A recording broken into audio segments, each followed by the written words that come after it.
A second chance. Prepare for a revelation that will leave you breathless. Do you believe in second chances, or is fate already written? Don't forget to subscribe to the channel and like this video so you don't miss any of our stories. Julian Vance, or so the world believed, had it all. At 32, he was the CEO of Apex Global, a multi-billion-dollar tech empire built on artificial intelligence and cloud innovation, based in vibrant New York City. His face graced the covers of magazines. He gave keynote speeches at global summits, and he shook hands with the most influential figures. Every photo showed him as impeccable. Dark hair, perfectly styled, penetrating eyes that held a cold, calculated indifference, and a smile capable of sealing deals before a contract was even read. He lived in a penthouse overlooking Central Park, drove a custom-designed electric sports car, and wore bespoke suits worth more than most people's rent. To everyone looking in, he was flawless, ambitious, disciplined, and destined for greatness. But there was one thing Julian didn't have, and for which he had once risked everything: love. 5 years earlier, before he fully stepped into his CEO role, Julian had been with someone who didn't fit into the life plan his family had laid out for him. Her name was Amelia Hayes. She wasn't a socialite or a tech investor. She wasn't born rich. She was a graduate student from Portland, studying architecture with scholarships and odd jobs, with paint on her jeans and notebooks full of messy sketches. She had long brown hair, expressive blue eyes, and a way of looking at Julian that made him feel like he was more than his title. With her, he didn't have to perform. With her, he laughed louder, slept better, and dreamed more freely. They met at a charity event he had only attended out of obligation. She was helping set up stage lights, and he bumped into her while checking his phone. It was the most human moment he'd had in months. Their relationship blossomed in private. Long walks through Greenwich Village, takeout on rooftops, late-night conversations about dreams and fears. She didn't care about his money. She teased him about his expensive watch and refused to let him pay her rent. She made him feel real in a world where everything about him seemed orchestrated. For the first time in his life, he imagined a future that didn't revolve around quarterly earnings or board meetings. He pictured a small wedding on the Oregon coast, a cozy home, kids with blue eyes and wild energy. He imagined Amelia in every version of that future, but his parents had other plans. When they learned about Amelia, the reaction was immediate and brutal. His father, Mr. Vance, chairman of the board, and one of the coldest men Julian had ever known, called him into his office and put it plainly. "She is not your equal. She dilutes your image. Marry her, and we will begin the process of removing you from the succession." His mother didn't bother to hide her disdain either. "Do you really want to embarrass the family?" she asked. "What will the shareholders think when they see you with someone so common?" Julian tried to resist. He fought. He told them he didn't care about perception. But Apex Global wasn't just a company. It was an empire, passed down for 3 generations. His name was a brand. His face was an investment. And as the pressure mounted, from family, from the board, from advisors reminding him of his obligations, Julian felt the walls closing in. Worst of all, he never told Amelia the truth. He simply ended it one day. No explanation. No discussion. He said he needed to focus on his career and walked out of her apartment, leaving behind the woman he had imagined forever with. Amelia called once, then twice. Then she stopped. He never answered. He buried himself in work and tried to convince himself that it had been necessary, that it was for the best. But not a single day went by that he didn't think of her, that he didn't see something that reminded him of the life he had left behind. He missed her laugh, The way she said his name when she was angry. The way she made him feel like a man, not a product. Still, he never sought her out, because admitting he was wrong would mean facing everything he had given up. And at that time, Julian Vance didn't know how to face regret. Not yet. What would you do if the person you love vanished without an explanation? Comment your thoughts below. A mother's strength, Amelia Hayes had never believed in fairy tales, but falling in love with Julian Vance had felt dangerously close to one. For a brief time, it had been more than she had ever dreamed possible. She remembered the warmth in his eyes when he looked at her as if she were the only person in the world. She remembered the nights on the rooftop when the city lights made the sky seem endless, and Julian would whisper about wanting to escape the world of cameras and boardrooms just to live a normal life. With her, she believed him. She believed every word, every unfinished promise in the spaces between kisses and silences. But one day, he was just gone. No goodbye, no explanation, just a cold, carefully worded message that he needed space to focus on his future. She had waited for him. She tried to find him. She left one long, desperate voicemail, then another. But the silence that followed wasn't empty. It was deliberate. It was final. And so she stopped waiting. Amelia poured herself into her work, pouring her heartbreak into blueprints and deadlines, trying to lose herself in her studies. But only a few weeks later, she started to feel the changes in her body, the fatigue, the nausea, the missed period. She told herself it was stress, but when she took a pregnancy test and saw the result, her breath caught. She didn't cry. She just stood in the bathroom, staring at the word positive, as if it were written in a foreign language. Then, she sat on the edge of her bed and said nothing for a very, very long time. The doctor confirmed her pregnancy, but the ultrasound revealed something she hadn't expected. 2 heartbeats. Twins. 2 lives growing inside her. 2 reminders of a man who had walked away without looking back. She considered calling him again. She imagined what she would say. But then she remembered the voicemail, the cold response from his assistant, the way he had disappeared as if she meant nothing, and she knew she couldn't put herself through that again. So she didn't call. She didn't write. She deleted his number. She accepted, deep in her soul, that he was not coming back. Amelia decided to leave New York. There was no place for her there anymore.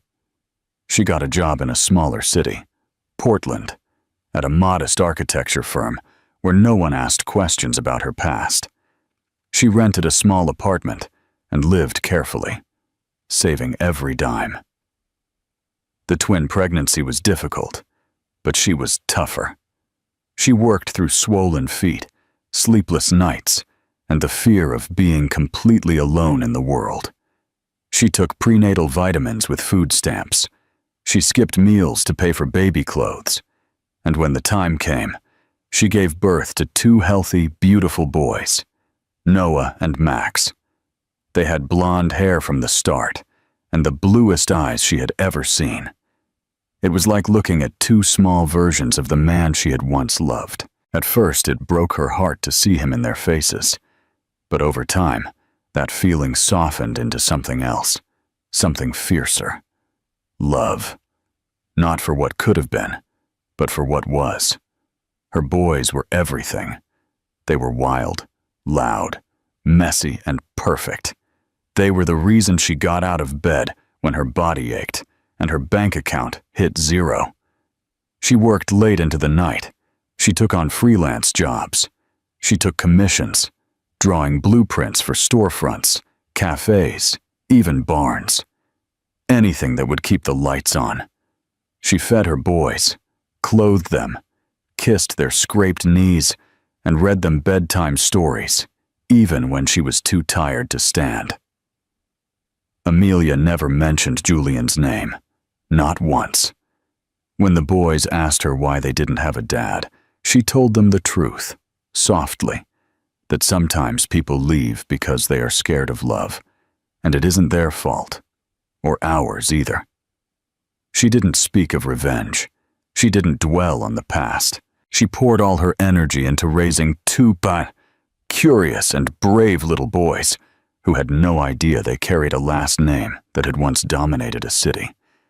And yet, late at night, when they were asleep, she sometimes found herself wondering what Julian would say if he saw them. Would he recognize them as his? Would he feel anything? Or would he do what he did best? Turn away and pretend nothing mattered?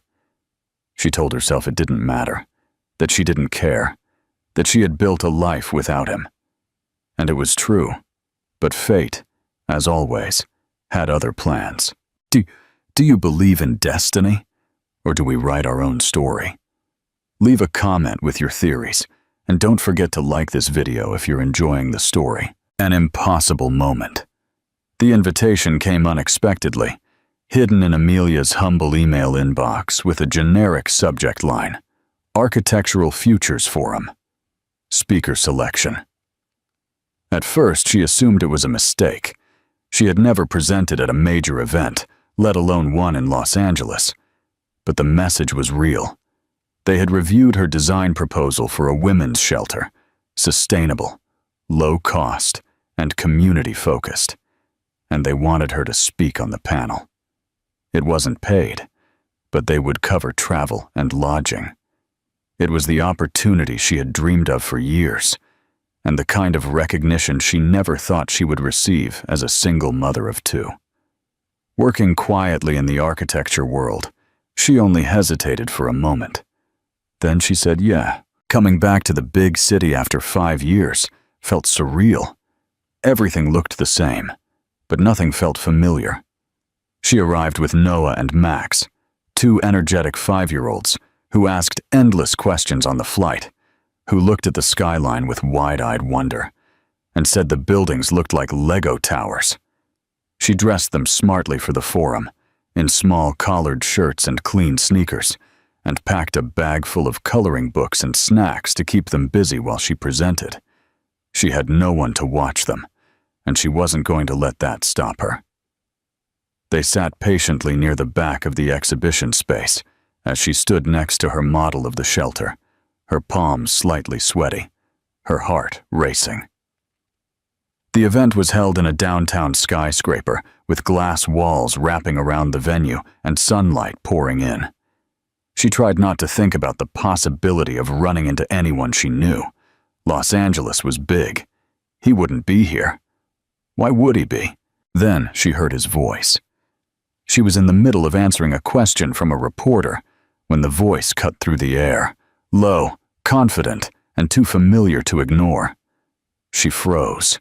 Her stomach clenched before her eyes confirmed it. Julian Vance was less than 20 feet away, laughing softly with a group of smartly dressed sponsors. He hadn't changed. Blonde hair still impeccable. Posture as natural as ever, but now older, more weathered. His expression was calm until it landed on her. Amelia saw the moment he took it all in. First confusion, then shock, then something deeper.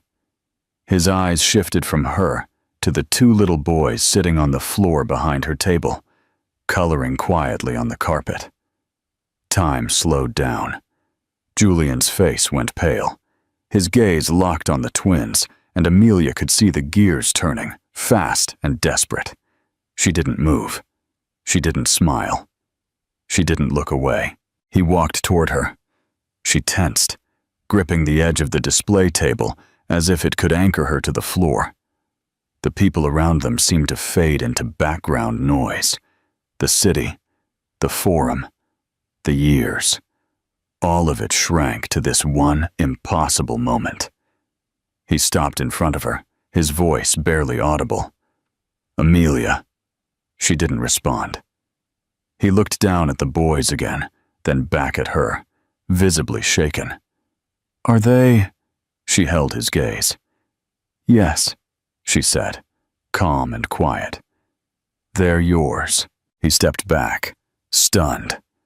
For a moment, he looked like someone who had just been punched. I didn't know, he said. I had no idea. I know, she replied, her voice firm. I tried. You made sure I couldn't contact you. He blinked, trying to process everything. But why didn't you try again? Amelia laughed softly, bitter and tired. I did. I left messages. I sent letters. Your assistant told me never to call again. I assumed you had made your choice. Julian looked down. The weight of understanding settled heavily on his face. He turned to look at the boys again, still not knowing who he was. Noah looked up, smiled, and waved at him innocently. I need to talk to you, Julian said, his voice barely breaking. Amelia crossed her arms. You want to talk now? After 5 years? At a public event? He hesitated. Then he nodded slowly. Yes, I need to explain, and I need to understand. She stared at him for a long time. The pain she had buried deep bubbled back up, but she didn't let him see it. Not here, not yet. You don't get to come back like nothing happened, she said. But if you really want to understand, start by learning their names. Julian looked at her, and something broke open in his eyes. He turned to the boys again. He knelt down and asked softly, What are your names? The twins looked at him, puzzled but curious. I'm Noah, one said. I'm Max, the other added. What's your name? Julian smiled sadly. I'm Julian. They didn't recognize him. Why would they? Amelia watched from behind the table, her heart pounding. This wasn't the moment she had prepared for. She never thought it would come. And yet, here they were. Not as strangers, not yet as a family. But something had started to change. The truth had finally come to light, and nothing would ever be the same. The truth has come to light. Do you think Julian deserves a second chance? What would you do in Amelia's shoes? Leave your opinions in the comments, and subscribe for more incredible stories like this. Earning Trust, Julian didn't sleep that night. After the forum, after the longest, most shocking day of his life, he returned to his penthouse, a place that once felt like the pinnacle of success and now felt hollow, stripped of meaning. The image of the two boys lingered in his mind, haunting and vivid. Noah and Max. Their names echoed in his thoughts like a mantra he had never known he needed. He could still see their eyes, so familiar it ached in his chest, and the way they had looked at him without recognition. They didn't know him. They didn't know he existed. And that realization, more than anything, tore him apart. The next morning, he ordered a private DNA test. He didn't tell anyone. Not his assistant, not his legal team, not his parents. This wasn't about legality. It was about something he couldn't name, something urgent and personal, as if he needed permission to believe the truth, even though every part of him already knew it. The results came back 3 days later. 99% match. There was no denying it. He was their father. Julian stared at the document in silence for a long time. Then he folded it carefully and put it in a drawer, as if it were something sacred and heavy. Not a piece of paper, but a door that had just been opened. A door he had unknowingly locked from the outside 5 years ago. He contacted Amelia through the event coordinator, not wanting to push too hard. She agreed to meet him, once, at a small cafe in the Malasaña neighborhood. No lawyers, no assistants, just them. She arrived with her usual quiet strength, dressed simply, her hair pulled back. She looked tired, but serene, and more beautiful than he remembered. Life had shaped her in new ways. It had added a gravity to her gaze that hadn't been there before. He stood when she walked in. She didn't smile. They sat across from each other, two people with years of pain between them, and 2 children, who, unbeknownst to them, connected them forever. For a long moment, they said nothing. The noise of the cafe hummed around them, cups clinking, milk steaming, quiet conversations. "I got the results," Julian said finally. "They're mine." Amelia nodded. "I know." He ran a hand through his hair, struggling to find words that meant enough. "I don't know what to tell you." She looked at him, her eyes clear. "Then don't say anything you don't mean." "I mean all of it now," he said. "Amelia, I didn't know. I swear to you, I didn't know." "I believe you," she said. "But that doesn't erase what happened." He looked down, shame washing over him. "I wanted to fight for you. I was going to. But my parents, the board, it all came crashing down. I didn't know how to be the man they expected and the man you needed. You chose them," she said, without malice. "You walked away." He nodded slowly. "I did. And I had to raise them without you," she continued. "While you were building empires, I was building cribs. While you were giving speeches, I was trying to find enough for dinner." Julian winced. Her words weren't cruel. They were simply true, and they hit harder than he had anticipated. "I'm not asking for forgiveness," he said. "Not yet. I just want a chance to know them, to be a part of their lives, even if it's small. Even if it's—" He paused, his voice wavering. "I can't go back, Amelia, but I can show up now. I can try." She studied him carefully. "They don't know you. They don't even know what a father is. To them, I am their whole world. I don't want to take anything away from you," he said quickly. "I just want to add to what you've built." Amelia exhaled slowly. "They're 5 years old. They don't understand betrayal or loyalty, but they do understand presence. You don't get to come and go. You don't get to start and stop. If you want to be in their lives, it has to be all the way." "I'm all in," he said without hesitation. "Whatever it takes." She nodded, still cautious, but something in her posture softened. "Then you'll start slow. Pick them up from school one day. Come to the park. Sit with them. Let them come to you. If they ask questions, answer them honestly. If they run from you, don't chase. Just stay there." Julian nodded, humbled. "Okay. I can do that." Leaving the cafe, they didn't part with hugs or promises. Just an understanding. A fragile agreement between 2 people who no longer loved each other, but who were forever connected. Amelia walked ahead, and Julian followed her at a respectful distance. Not as a partner, not yet as a father, but as a man, finally trying to make right what had once gone so terribly wrong. Do you think the path to fatherhood is easy? What does present mean to you in a relationship? Leave your comments, and don't forget that your support is essential for us to continue sharing these stories. Subscribe. Earning the title. Julian didn't expect the word to come so soon. It had been nearly 3 months since he started seeing Noah and Max regularly. He never missed a visit. He was never late. He learned to sit in silence when they were in a bad mood, to engage when they asked for help with puzzles, and to listen when they just needed to talk, even if what they were saying made little sense. He was careful not to push too fast. He had accepted the fact that for now, he was just Julian, the man who brought good snacks, played tag without checking his phone, and laughed at their jokes even when they didn't land. But something had shifted. It was a Saturday afternoon. Amelia had an interview for a new design contract, and she asked Julian if he could watch the boys for a few hours.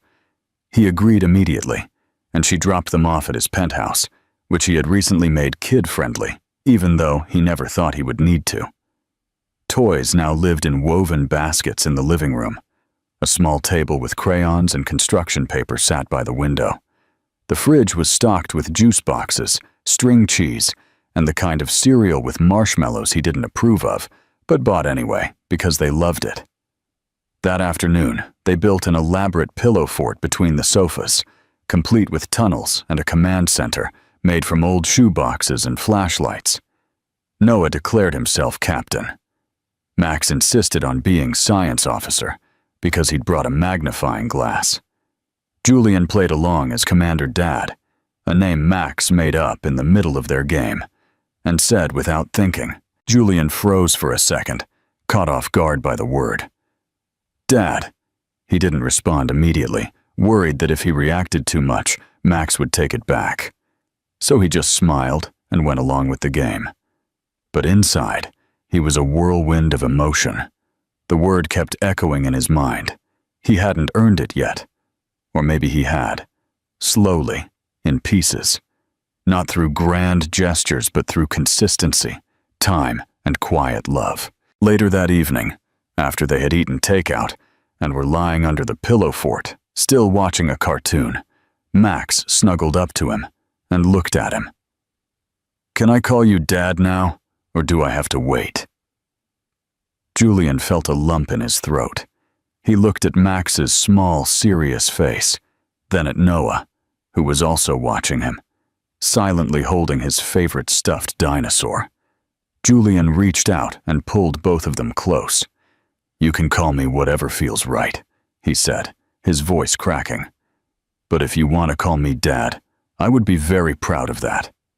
Max nodded. Noah gave him a small smile, the kind that says more than words. That night, Amelia came to pick them up. She found them asleep on the floor, Max lying on Julian's chest.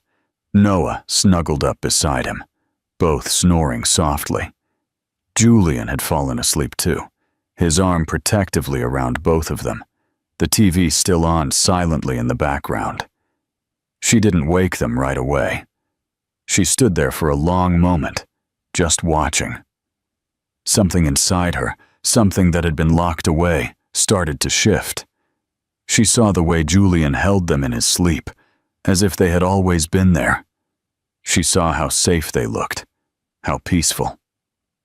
When she finally woke him, Julian stirred slowly, blinking as he realized where he was and what time it was. I'm sorry, he whispered. We must have fallen asleep. Amelia shook her head. They were happy. That's all that matters. As he gently lifted the boys and helped her get them to the car, he looked at her. Max called me Dad today, he said quietly. He asked if it was okay. Amelia didn't speak right away. Then she looked at him and said, he wouldn't have asked if he didn't already feel it. The ride home was quiet. Julian was in the back seat with the boys, holding their hands as they slept.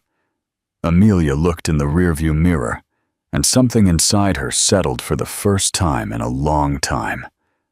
The walls she had built to protect herself, understandable, necessary walls, began to come down. Not all at once, but piece by piece. That night, Julian couldn't sleep. He lay awake in his apartment, staring at the ceiling, thinking about the way Max had looked when he said the word. Dad. It wasn't a title you could claim. It had to be given. Earned. And now it had been. In the silence of that night, for the first time in years, Julian felt complete. Not because of success or wealth or reputation, but because two small boys had chosen to let him in. Not as a guest, not as a visitor, but as their father. A father is built with love and presence. What do you think Julian will do now? Don't miss the conclusion of this moving story. Share this video and give it a big like. The final stand. Julian hadn't planned to confront his parents. He had avoided it for months, repressing the urge every time it arose in him, focusing instead on showing up for Noah and Max, on earning Amelia's cautious trust, on building something genuine from the pieces of the life he had once destroyed. But a point came when the silence no longer felt like strength. It felt like surrender. The more he leaned into fatherhood, the more he saw what he had almost lost forever. and the more unbearable it became to know his parents had stolen it from him with a smile and a firm handshake. He had to face them, not for closure, but for clarity. He needed them to see what they had done, and more importantly, what he would never allow them to do again. He arrived at the Vance estate on a crisp Sunday morning. It was exactly as he remembered, impeccably landscaped, cold, and silent. A place designed for appearances, not for comfort.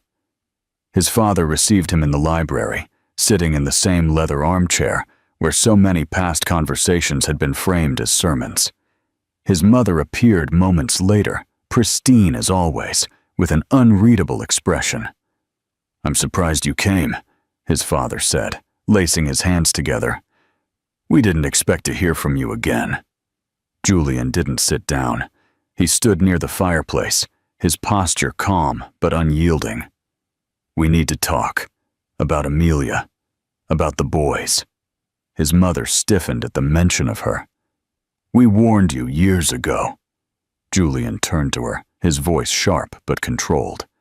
"You didn't warn me. You lied to me. You blocked letters.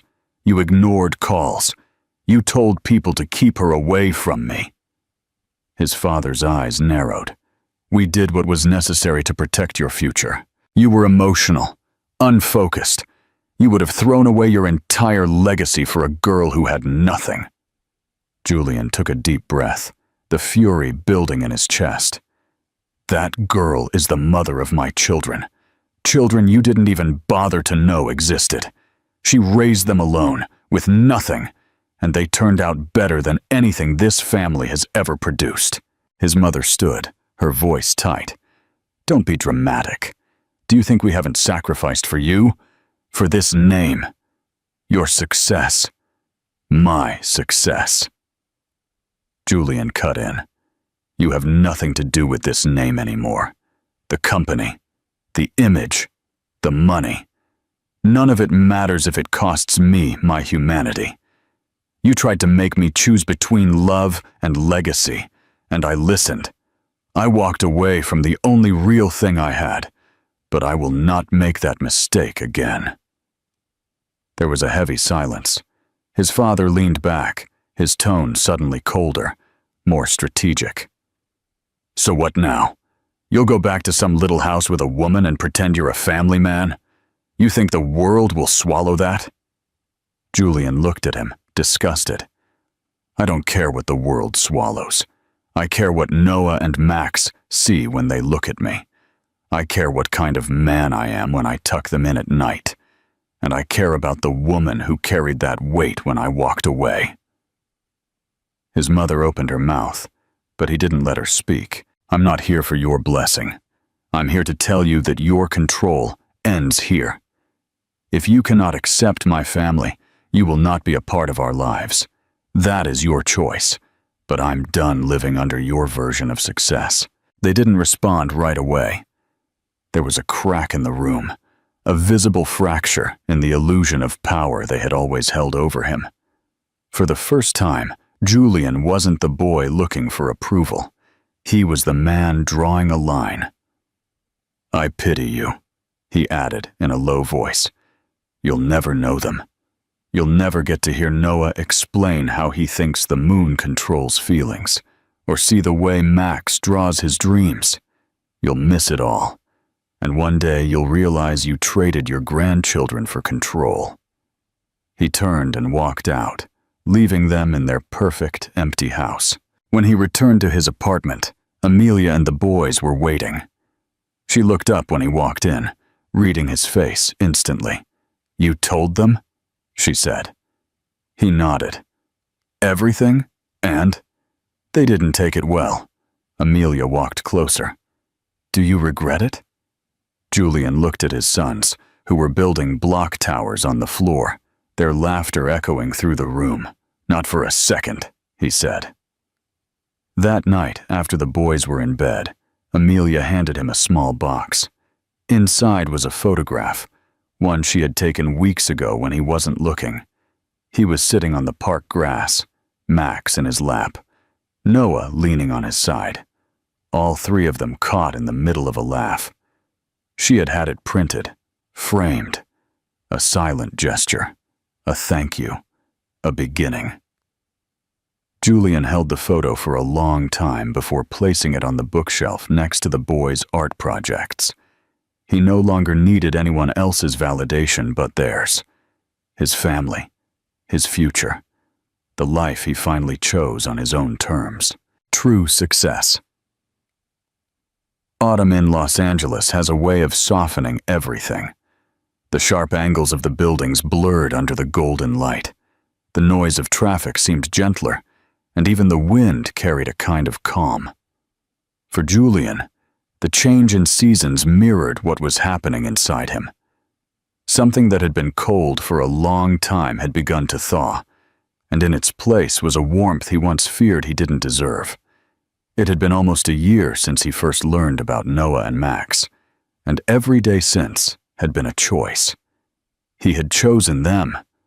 He had chosen Amelia. He had chosen to show up again and again, not as the perfect man, but as a present man. Life wasn't perfect, but it was full. His morning started with spilled cereal, mismatched socks, and the chaos of getting 2 5-year-olds out the door. His nights ended with bedtime stories and small hands snuggled into his shirt as they fell asleep beside him. His penthouse had long since transformed from a sleek, lifeless bachelor pad into a warm, lived-in home, where finger paintings adorned the walls and small sneakers were always thrown near the door. The boys now called him Dad, without hesitation, sometimes with excitement, sometimes with frustration, sometimes in whispers when they needed comfort. And each time, it still hit him with the quiet force of wonder. Amelia had softened too. Not completely. There were still moments when the weight of her history made her pull back a little, but those moments were fewer now, and they were always followed by something small, but significant. A look, a hand on his back, an unfinished but understood phrase. They had rebuilt trust, not through dramatic apologies or grand gestures, but through the simple rhythm of shared responsibility and mutual care. He respected her more than ever, not just for raising the boys alone, but for doing it without letting her pain turn her bitter. She had every reason to shut him out forever, but she didn't, and that forgiveness, unspoken but felt, was the greatest gift he had ever been given. One Saturday morning, as the boys played in the living room and Amelia made coffee in the kitchen, Julian stood at the window with a small box in his hand. It wasn't velvet or a brand name. It was simple, clean, and carefully chosen. Inside was a ring, delicate but strong. He had spent months thinking about how to propose. At first, he pictured something big. Roses, photographers, some grand gesture with the Los Angeles skyline in the background. But that wasn't their story. Their story had been rebuilt in quiet hours, in soft apologies, in hallways littered with Legos and crayon-signed notes. He didn't need fireworks. He needed the truth. He walked into the kitchen and waited for her to look up. She raised an eyebrow at the seriousness of his face. "What happened?" she asked. "Nothing," he said. "That's the point." He took her hand and led her to the living room where the boys were still playing. They looked up, curious but not surprised. Julian knelt down, and for a moment everything around them faded into quiet. "I don't want to rewrite the past," he said. "I just want to write the rest of the story with you in it, as your partner, as the father of our children, as the man who finally understands what it means to love fully and show up completely." Amelia's eyes glistened, but she didn't cry. She was too strong for that. She smiled, small at first, then wider, and she nodded. "Yes," she said simply, "because I don't need perfection. I just need you." The boys cheered, not entirely sure what had just happened, but sensing it was a good thing. They piled into his arms, unbalancing him until they all fell into a laughing heap on the carpet. Life. The wedding came a few months later. It wasn't extravagant. It didn't need to be. They held it in the small community garden Amelia had helped design years ago in the heart of Portland. Close friends gathered, sitting quietly among rows of late-blooming marigolds and ivy-covered fences. The boys wore matching vests and carried the rings, too excited to walk slowly down the aisle. Amelia wore a simple ivory dress, her hair down, with a daisy tucked behind one ear. Julian couldn't stop smiling as she walked toward him, her steps firm, her eyes locked on his. There were no speeches about destiny or quotes from poems, just vows spoken from the heart, short, honest, unpolished. Promises to choose each other, not just on the bright days, but on the difficult ones too. Promises to be a team of parents, to make mistakes and to forgive them, to hold each other accountable and to hold each other close.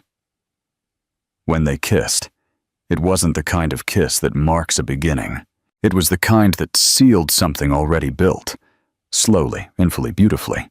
Afterward, as the sun set and the garden glowed with a golden light, Noah and Max ran through the grass, shouting with joy. Julian watched them, his hand entwined with Amelia's, his chest filled with a peace he had never known in his old life of boardrooms and silence. He had once believed that success meant power, image, control. But standing there, barefoot in a garden, with the love of his life beside him and his children chasing butterflies in front of him, he finally understood what it truly meant. He was home. Completely. Finally. And this time, he wasn't going anywhere. This story's ending isn't just satisfying. It's quietly powerful. It doesn't rely on over-the-top redemption or fairy tale perfection, but celebrates the slow, human work of rebuilding. Julian's transformation isn't instant. It is earned, one step at a time, through presence, humility, and a willingness to face what he once ran from. That is what makes it meaningful. Amelia's strength is the emotional backbone of the story. She never needed to be saved. She needed respect, consistency, and truth. And in the end, she got all three, not because she forgave easily, but because she knew her worth. The love they rediscover isn't naive or idealized. It is mature, layered with pain and healing, and stronger for what they have survived. The final image, a family built on love, choice, and second chances, is not just beautiful. It is hopeful. It reminds us that broken things are not always lost. Sometimes they are just waiting to be rebuilt, brick by brick, with honesty. What lesson did you take away from this incredible story? Leave your reflection in the comments. Share the video. And don't forget to subscribe for more soul-touching content.